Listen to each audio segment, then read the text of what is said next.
दोस्तों 18 अगस्त को एक घटना हुई थी दिल्ली के सराय रोहिल्ला में, जिसमें एक आरपीएफ का जवान एक पैसेंजर को ट्रेन से उतारने की कोशिश कर रहा था, धकेलने की कोशिश कर रहा था और उसके साथ खराब व्यवहार कर रहा था। यह वीडियो जम के वायरल होती है और इस केस में आज 10 दिन हो गए जब मैं ये वीडियो बना रहा हूं। अब तक का क्या अपडेट है ये बताने की कोशिश करूंगा। उसने चेन खींची है तो उसको फेंक रहे ट्रेन से बाहर। अरे ओ भैया एक क्या कर रहे हो आप? रुक जाओ सर, बोलो ना यार, क्या कर रहे हैं? मैडम रेलवे ने अपने बयान में कहा कि उस आरपीएफ को लाइन हाजिर किया गया है, लेकिन कुछ सस्पेंशन वगैरह का अभी कुछ भी नहीं हुआ है। उस केस में जांच चल रही है। आपको पता है उसी दिन रेलवे ने ट्वीट कर दिया था कि इस पे हमने एक मुकदमा दर्ज किया है, किस पे, पैसेंजर पे, उसकी जांच चल रही है। तो आपको बता दूं अभी रेलवे ने एक समन भेजा है, ये देखिए मेरे पास में ये समन का लेटर है, केस नंबर भी है इसमें, जिसमें ये बताया गया है आप पे रेलवे एक्ट 141 के अंतर्गत ये नोटिस भेजा गया है। इसमें साक्ष्य देने के लिए, किसी दस्तावेज को पेश करने के लिए, मध्यस्थता करने के लिए, बयान दर्ज कराने के लिए आपको दिल्ली सराय रोहिल्ला स्टेशन आना पड़ेगा। पैसेंजर का घर कहाँ है? जोधपुर। जोधपुर से उनको सिर्फ इस चीज के लिए आना पड़ेगा क्योंकि अभी केस दर्ज हो गया है। तो जब जांच चल रही है, आपको पता है रेलवे ने कहा था डिविजनल लेवल पे जांच चल रही है, तो इस जांच के लिए उनको बुलाया गया है 1 तारीख को आरपीएफ के पोस्ट पे। अब आपको बता दूं ये जो धारा लगाई गई है 141, ये धारा क्या कहती है? यह नियम रेलवे प्रशासन द्वारा ट्रेन में यात्रियों और रेलवे कर्मचारियों के बीच संचार के लिए प्रदान किए गए साधनों जैसे अलार्म चेन के दुरुपयोग या हस्तक्षेप को रोकने के लिए है। यदि कोई यात्री या अन्य व्यक्ति बिना उचित और पर्याप्त कारण के इन साधनों का उपयोग करता है, इसमें हस्तक्षेप करता है, तो उसे निम्नलिखित दंड हो सकती है। 1 साल तक की कैद हो सकती है या 1000 रुपये तक जुर्माना हो सकता है या दोनों दंड एक साथ हो सकता है। तो ये कौन डिसाइड करेगा? कोर्ट, रेलवे का कोर्ट डिसाइड करेगा। विशेष रूप से यदि कोई यात्री बिना उचित कारण के अलार्म चेन का उपयोग करता है तो पहली बार अपराध करने के लिए 500 रुपीज का जुर्माना, दूसरी या उसके बाद अपराध करने के लिए 3 महीने तक की जेल हो सकती है। उसके अलावा इस पे जो एक्ट है 180B, इसमें इस धारा के तहत इस समन का नोटिस दिया गया है। बिना कारण अनुपस्थित रहने पर आगे की कार्रवाई की जाएगी, अपराध माना जाएगा। उसके अलावा रेलवे एक्ट 2003 यह कहती है अगर कोई व्यक्ति जांच में सहयोग नहीं करता है, झूठ बोलता है, तो उस पर कार्रवाई की जाएगी। और एक धारा है 208B जो कहता है कि अगर कोई व्यक्ति न्यायिक कार्रवाई या जांच में शामिल होने से बचता है, समन का पालन नहीं करता है या झूठी जानकारी देता है, तो उसे सजा मिलनी चाहिए। तो ये रेलवे की तरफ से इनके ऊपर ये सारी धाराएं के अंतर्गत एक समन आया है जो ये जाके पेश होंगे और अपना चीज रखेंगे। अब कुछ सवाल यहाँ पे लोग पूछ रहे थे, ऐसा क्या हुआ था कि चेन पुलिंग कर दिया था? तो मैंने उस वीडियो में डिटेल में बताया था जो एक्चुअली फैक्ट था। हम ट्रेन पे जा रहे थे, हम ट्रैफिक में अटक गए। अब देखो ट्रैफिक में अटक गए तो वो हमारी समस्या है, रेलवे की समस्या नहीं है। आपको समय लेके जाना चाहिए। अब क्या होता है, हमारा साइकोलॉजी क्या कहता है, आपका साइकोलॉजी क्या कहता है? हम स्टेशन पे गए, ट्रेन हमारे सामने से जा रही है, हम क्या कोशिश करेंगे? आपके माइंड में क्या आएगा? फ्रिक्शन ऑफ सेकेंड में सारी चीजें होती है। उसने चेन पुलिंग कर दिया, पैसेंजर ने अपराध किया। अपराध किया तो रेलवे का जो कानून है उसके तहत उन पर कार्रवाई होनी चाहिए, बिल्कुल होनी चाहिए। और उसी कार्रवाई के लिए लोगों का कहना है आरपीएफ उसको उतार रहे थे, लेकिन जो उनका तरीका था उतारने का, धकेलने का, खींचने का, मारने का, वो तरीका गलत था। चाहे रीजन कुछ भी हो, ट्रेन चल चुकी थी, उनको उतारना था या जो भी था, मैंने भी बताया ये अगले कंट्रोल को भी सूचित किया जा सकता था, उसको वहां स्टेशन से उतारा जा सकता था, आगे भी चीजें हो सकती थी। लेकिन जो मैसेज गया इस वीडियो के प्रति वो रेलवे की छवि को खराब करता है, आरपीएफ की छवि को खराब करता है। और आपको बता दूं ये जो आरपीएफ के कांस्टेबल थे ये इंस्टाग्राम पे रील बना रहे हैं। इनको कोई मन में होता है ना गिल्ट, हाँ हमसे थोड़ा गलती हो गई, हम बदनाम हो गए, मेरी वजह से मेरा डिपार्टमेंट बदनाम हो गया, ऐसा कोई गिल्ट नहीं है इनका। इंस्टाग्राम पे जाके देखिएगा, आईडी तो मैं मेंशन नहीं करूंगा, ढूंढ के देखिएगा, ये रील बना रहे हैं। चलो ठीक है, उनका पर्सनल मामला है, लेकिन भाई आपकी जो जिम्मेदारी होती है उसको सही से निर्वहन करना चाहिए। अब आपको बता दूं रेलवे में एसीपी में क्या हो जाता है, जब अलार्म चेन पुलिंग होता है, असिस्टेंट लोको पायलट या गार्ड को उतर के जाना पड़ता है। 20 सेक्शन में कहीं पे हुआ है, जहां पे चेन पुल हुई है उसको चेन को रिसेट करना पड़ता है और फिर जल्दी से गाड़ी को चलाने की कोशिश की जाती है। चेन पुलिंग लगता है हुई है। चेन पुलिंग हुई है और ट्रेन रुक गई अचानक से। देखो चेन पुलिंग हुआ क्या? हाँ चेन पुलिंग हुआ। हाँ, चेन पुलिंग हुआ। चेन पुलिंग हुआ। चेन पुलिंग हुई है और ट्रेन रुक गई अचानक से। देखो चेन पुलिंग हुआ क्या? हाँ चेन पुलिंग हुआ। चेन पुलिंग हुआ क्या? हाँ चेन पुलिंग हुआ। चेन पुलिंग हुआ क्या? हाँ चेन पुलिंग हुआ। चेन पुलिंग हुआ। कहीं से तो हुई है,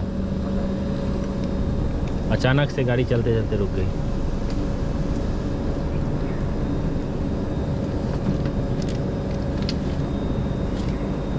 आगे दिख लग रहा है वहाँ से हुई है, देखिए वहाँ एक देखिए पुलिस वाले भी हैं, उतरे हैं भैया। कहाँ हुई है अभी पता चलेगा। देखो चेन पुलिंग हुई है, उधर आरपीएफ के लोग हैं और इधर loco pilot, assistant loco pilot आ रहे हैं। तो ऐसे लोगों को समझना चाहिए चेन पुलिंग करने से पहले क्यों करते हैं चेन पुलिंग। देखो लोको पायलट, असिस्टेंट लोको पायलट चल के आ रहे हैं और उधर से आरपीएफ के लोग चल के आ रहे हैं। परेशान होती है, अभी गाड़ी इससे डिले हो गई, डिटेन हो गई, कितना मुश्किल होता है।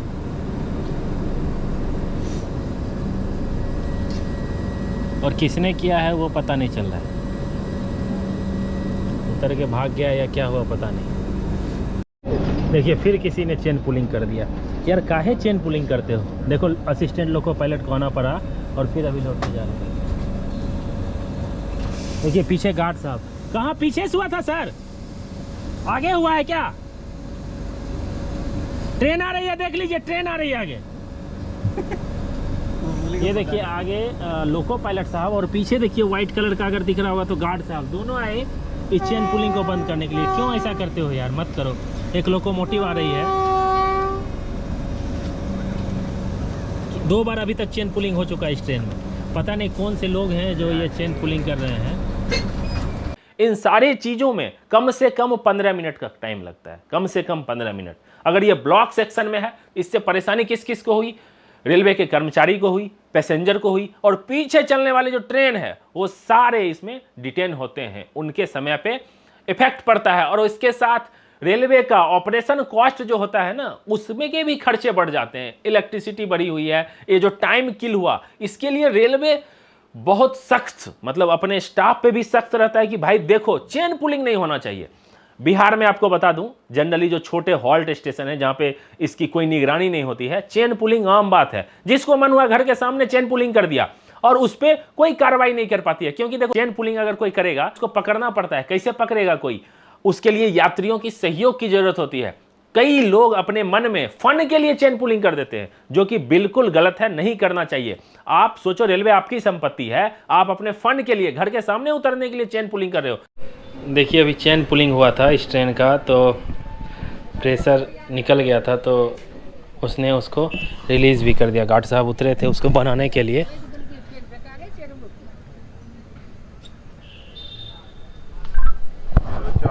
चालक महोदय प्रेशर आने से बोलिएगा। 04014।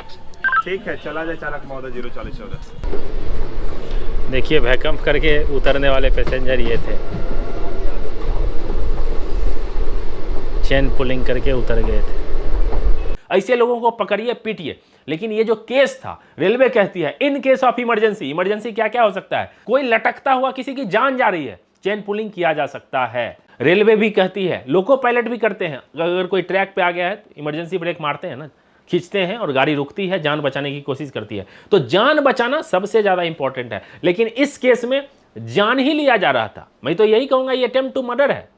अब ये जो पैसेंजर है, विक्टिम है, ये भी अभी पूरी तरह से इनको सहयोग मिला है लोगों का, इनके घर वालों का, और ये कोर्ट में जाने के लिए तैयार है इस केस में, इस आरपीएफ के अगेंस्ट। अभी इनको जो समन किया गया है वहाँ पे जाके इनकी मध्यस्थता की जाएगी, कंप्रोमाइज़ किया जाएगा। चलो ठीक है, तुम भी रिटेन में दो, ये भी रिटेन में देता है, दोनों एक दूसरे से माफ़ी मांगो, आगे से ऐसी कोई गलती नहीं होनी चाहिए। अब इसमें जो जांच होगी, आपको बता दूं, कुछ लोग बोल रहे थे ट्रेन चल नहीं रही थी, ट्रेन स्टेशन पर रुकी हुई थी, ये तो जाँच का विषय है और ये प्रूफ हो सकता है। आप इस वीडियो में जब देखोगे, इसमें ट्रेन रुकने का साउंड और ट्रेन चलती हुई ट्रेन का साउंड डिफरेंट होता है। आप अगर ट्रेन में सफ़र करते हो तो इस चीज़ को तुरंत भांप लोगे। दूसरी चीज, जब ये वीडियो रिकॉर्ड हो रही थी तो उसमें डिटेल में, वीडियो डिटेल में टाइम के साथ आता है ये कब रिकॉर्ड हुई है, और सेम टाइम हर एक प्लेटफॉर्म पे सीसीटीवी लगा है रेलवे का, आप उससे भी जांच कर सकते हो इस डेट में, ये टाइम में ट्रेन चल रही थी कि रुकी हुई थी। तो ये इसमें कोई रॉकेट साइंस नहीं है कि कोई कुछ भी बोल रहा है। जो इस घटना को देख रहे थे उनका कहना है कि ट्रेन चल रही थी, इवन पैसेंजर का कहना है, जिनके साथ ये बर्बरता हुई उनका कहना है कि ट्रेन चल रही थी। लोगों का जो रिएक्शन है, आप जाके कमेंट पढ़िए, करीब 3000 कमेंट है, उसमें से आप पढ़िएगा, सबने आरपीएफ को गलत कहा। किसी की जान लेने का हक किसी को नहीं है। इस केस में आगे अभी हो सकता है इस पे अलग से ही कार्रवाई की जाए, और जो कार्रवाई की जाएगी अब वो कोर्ट डिसाइड करेगा, रेलवे कोर्ट का मैटर है कि भाई वो सिचुएशन को देखेगा, वीडियो देखेगा, साक्ष्य देखेगा, इन दलील सुनेगा, दोनों पक्ष की दलील सुनेगा और जो कार्रवाई करना होगा उस पर करेगा। इसमें जो फैसला आएगा वो हम आपको बताने की कोशिश करेंगे, लेकिन ये केस अभी मैटर अंदर तक चला गया है। आपको एक घटना का जिक्र करता हूं जिसमें रेलवे ने ये गाइडलाइंस जारी किया था। रेलवे स्टाफ को उन परिस्थितियों की पहचान करनी होगी जो ऑन ड्यूटी स्टाफ हैं। पैसेंजर का एसी अगर काम नहीं कर रहा है, गर्मी का टाइम है, फ्रस्ट्रेट हो जाते हैं और बोलते हैं हम गाड़ी को चलने ही नहीं देंगे, हम खींचेंगे चेन। एक साथ इतने पैसेंजर जब बवाल करते हैं तो रेलवे को आनी पड़ती है और व्यवस्था को ठीक करनी पड़ती है। तो ये बोलती है सुनिश्चित करो कि एसी पंखा तो खराब नहीं है, पानी की उपलब्धता है कि नहीं। अब कोच में पानी नहीं है, 2-3 कोच में पानी नहीं है, वॉशरूम जाना है, फ्रस्ट्रेट करते हैं, कंप्लेन किया तो तुरंत इस पे कार्रवाई होती है रेलवे। नहीं तो पैसेंजर गुस्सा हो जाते हैं, एक साथ गैदरिंग कर लेते हैं और ट्रेन को रोक देते हैं। और ट्रेन रोकना रेलवे के लिए सरदर्द बन जाता है कि भाई उसका पीछे के सारे शेड्यूल गड़बड़ हो जाएंगे। तो इस चीज़ की रोकथाम के लिए उन्होंने ये सारी चीज़ें का दिया है, इन सारी पॉइंट को किया है कि भाई आप देखिए, सारी चीज़ की व्यवस्था कीजिए और जो एसीपी होती भी है तो तुरंत जाके उसको ठीक कीजिए और पकड़िए, जो कल्प्रिट है उसको पकड़िए, उसमें सहयोग लीजिए पैसेंजर का, भाई तुम चेन पुलिंग क्यों किए, और अगर उचित कारण, पर्याप्त कारण के बिना होती है तो उसको आरपीएफ के सुपुर्द कीजिए। ये रेलवे का कानून कहता है, रेलवे का गाइडेंस कहता है, इसमें कहीं कोई बुराई नहीं है। इस केस में आरपीएफ सस्पेंड नहीं हुए हैं, वो लाइन हाजिर होके हैं, काम कर रहे हैं कि नहीं कर रहे हैं इसकी जानकारी मुझे नहीं है।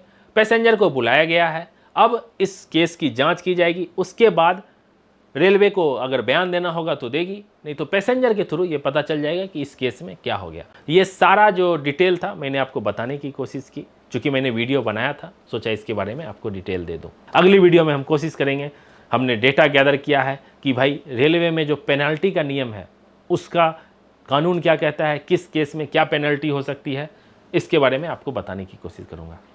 आप क्या सोचते हो ओवरऑल इस वीडियो के बारे में, कमेंट करके अपनी राय जरूर दीजिएगा। मिलते हैं जल्दी अगली वीडियो में, तब तक अपना ख्याल रखिए, अपने परिवार का ख्याल रखिए। Bye bye, take care.